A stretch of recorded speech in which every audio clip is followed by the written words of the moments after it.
The LA Rams have officially been eliminated from playoff contention.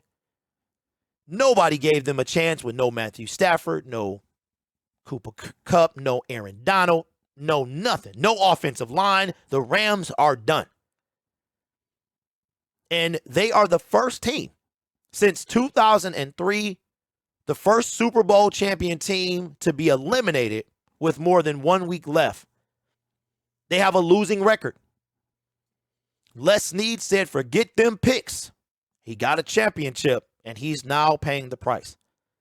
And with that loss yesterday, not only were they eliminated from playoff contention, but they essentially submit a top 10, top 5 pick. And that pick goes to the Detroit Lions.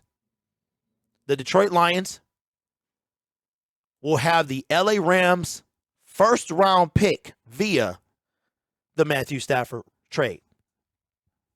But listen, y'all, it might not be any better next year. It might not be any better next year because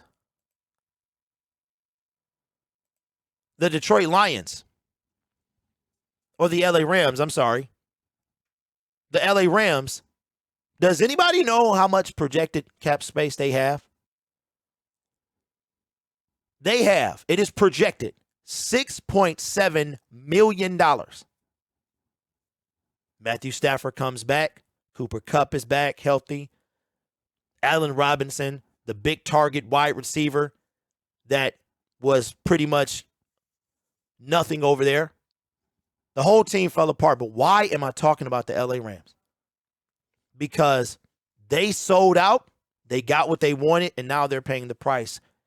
Part of them selling out was giving us Jared Goff, 2 first-round picks, and a number 3 overall pick that turned into Ife Melifonwu.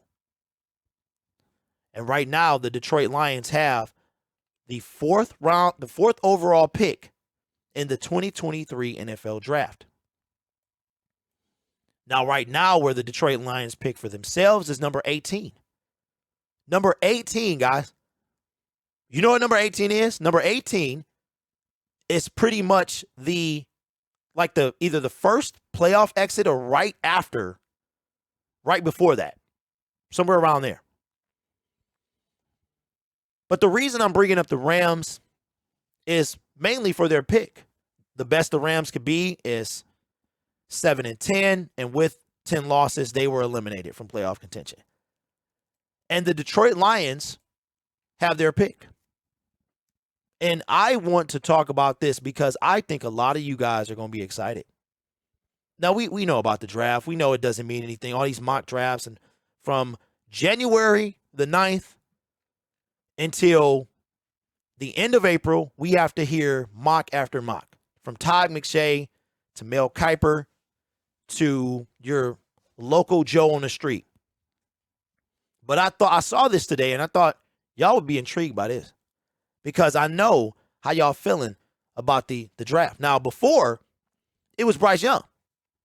It was Bryce Young, and it still may be for a lot of you guys, but unless the Rams completely fall off and the Bears and Texans and the Denver Broncos win some games, we're not going to go any higher. And we're going to be probably 4 or 5, somewhere around there. And I know a lot of you guys want a particular player, and I think you guys are going to love this.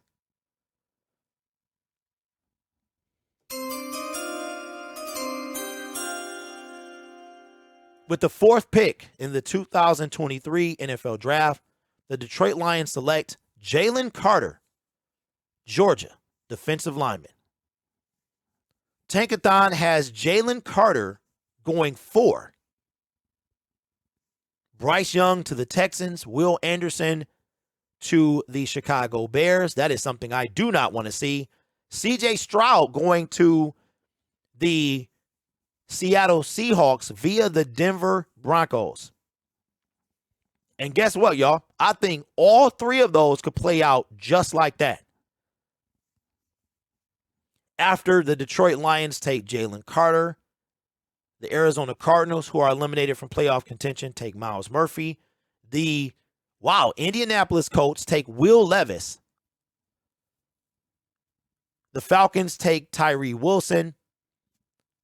The Carolina Panthers take Quentin Johnson, wide receiver, TCU.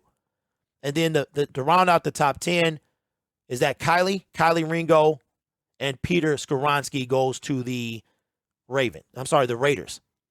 The Eagles get a pick via the Saints. I'm not sure why that's like that. I don't really know. And I know that the Miami Dolphins forfeited their first round pick due to talking to Tom Brady when he was still with the Patriots. The NFL found out and docked them a pick. So Detroit Lions fans, how we feeling? Funny thing is, like I said, I can see the draft going just like that. 100%. I think the Seattle Seahawks will take a quarterback because they keep passing on one. They could have taken one last year. They decided not to. I think that plays out just like, I could see that playing out just like that. That Jalen Carter becomes a Detroit Lion at number 4 overall. 6'3", 310 pounds, 29 tackles, 3 sacks, 2 pass deflections, and 2 forced fumbles. I can see that 100%. Mo says, I'm not a Jalen Carter fan. Anyone else? I am. He's a run stuffer. Now, Todd McShay came out last week and said that there were some character problems with Jalen Carter. And that's a big deal. If they are true, that is a big deal. Now, you have to remember that the Lions, they do all these interviews. You got the Wonderlic test. You got a lot of things that these players do. Tons and tons and tons of interviews. Jalen Carter, as far as I know, has not opted out of the playoffs to secure his draft stock. So my question is, if Jalen Carter is there at 4, do you want him? I'm assuming that's going to be a resounding yes. The thing I'm wondering is about the character issues. Are they true? And you know what happens, man? All you got to do is put it out there. All you have to do is put it out there. Everybody remember what happened to Laramie Tunsil? But all you got to do is put it out there, man. Just throw it out. And next thing you know, draft stock starts to fall. Very similar how Trayvon Walker shot up out of nowhere. When we were going into April, Trayvon Walker was not the projected first overall pick. He was barely in the first round. All of a sudden, he blazes up the board where he just overtakes everybody. So that's what I wanted to know. Tankathon. Bryce Young will be a Houston Texan. Will Anderson will be a Chicago Bear. Man, we're going to have to see him for years to come. C.J. Stroud goes to the Seattle Seahawks, and Jalen Carter comes to the Detroit Lions. I could see it going exactly like that. So let me know what y'all think in the comments below.